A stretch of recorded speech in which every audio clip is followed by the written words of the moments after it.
the term 3D printing and wondered what it's all about? If you have, stay tuned and let's find out more about that, as well as a review of the Creality Ender 3. Guys, as you all know by now, I'm the Revenger's Hammer, and let's get straight into it. Firstly, what is 3D printing all about?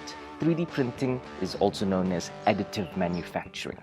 What this simply means is that you construct or build your final product layer by layer. The opposite to this is subtractive manufacturing. An example of subtractive manufacturing would be how you chisel a piece of furniture out of wood. Additive manufacturing is you print exactly the type of material that you want, layer by layer, and at the end you have a 3D object. 3D printing has been around for ages. It's obviously now more commercialized. Firstly, who is 3D printing actually for? Tough question.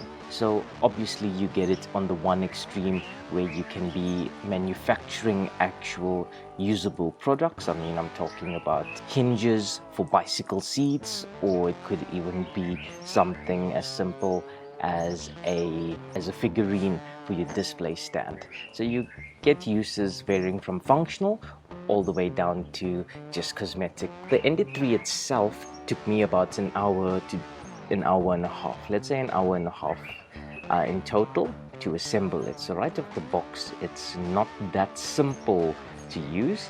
3D printing, as you may have guessed, uses a filament, and that filament, most common product is actually plastic.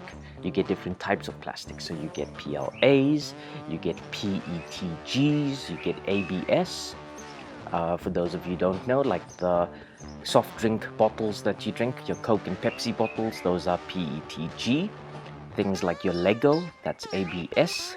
PLA is not really so commonly found in functional products, simply because it degrades in the sun. So each filament has its own function. If it's something that's aesthetic or for indoors non-functional, PLAs you go to, simply because it's so easy to print. And you need to understand that once you buy a 3D printer and you assemble it for that hour to 2 hours or what have you, depending on the model, it's not as simple as now just going and hitting print and voila, you get a printer. I would like to say that in order to urge you to buy it, but that's simply not true. Like everything else in life, you have to sort of tweak and iterate till you get to the final product. That brings me to the next point, which is slicing. So, as you know, the design stages are as follow. You come up with a concept and then you build a model. That model can be built on a variety of softwares. FreeCAD, Onshape, Fusion. There's so many different software packages, but in essence you go from a concept or a hand sketch or something, a figment of your imagination, to a model. That model needs to be done on a CAD software, so on a computer.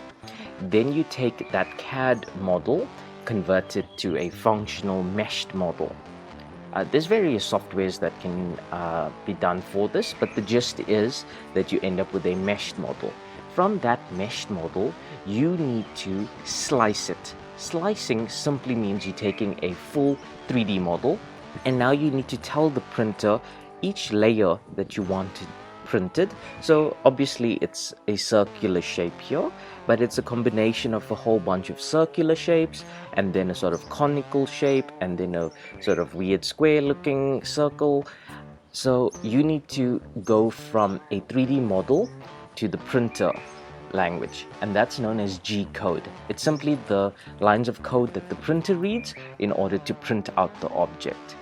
And there's many tutorials to that, but just know it's not as simple as buying or downloading a STL or a 3D file and hitting print. There is a bit more preparation to that. So slicing is actually quite fun because you build a model and then you print it and then you see, oh my gosh, this thing completely failed because I didn't put in a support. Then you have to go reprint it and then you say, oh my gosh, I printed this at a 0.3 layer height, it's too ugly, I want to now print it at a 0.2 layer height. And this is where your engineering and your experimental side comes into play. So you try new things till you eventually perfect your 3D modeling.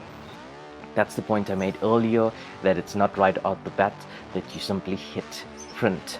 Just something to keep in mind, and this is known as dialing in your 3D printer.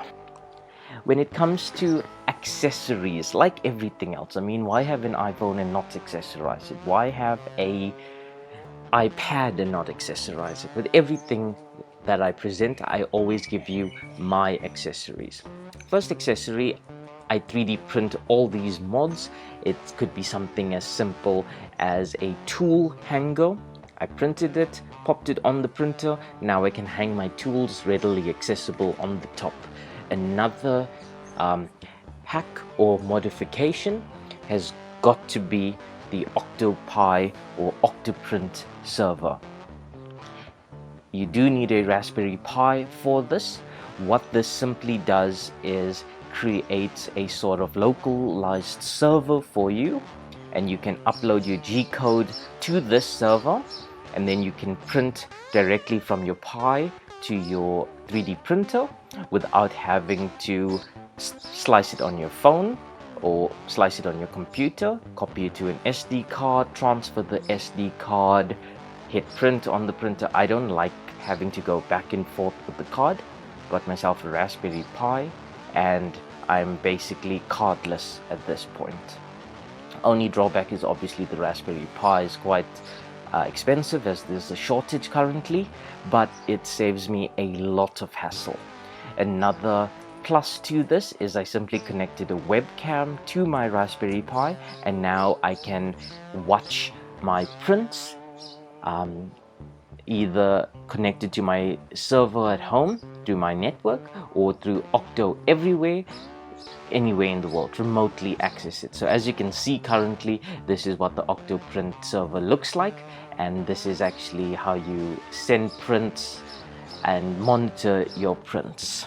Pricing, as you know, Creality has quite a few printers. I like the Creality brand, they're a trusted name.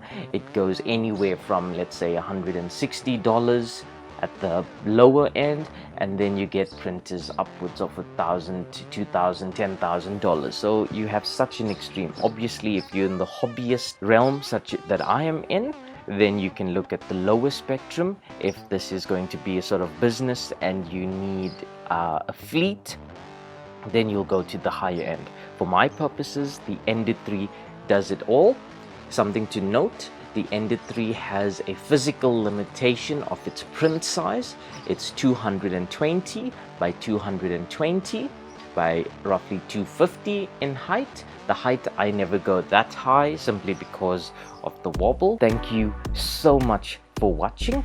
As you know, I'm the Revenger's Hammer. Stay tuned, new videos coming soon.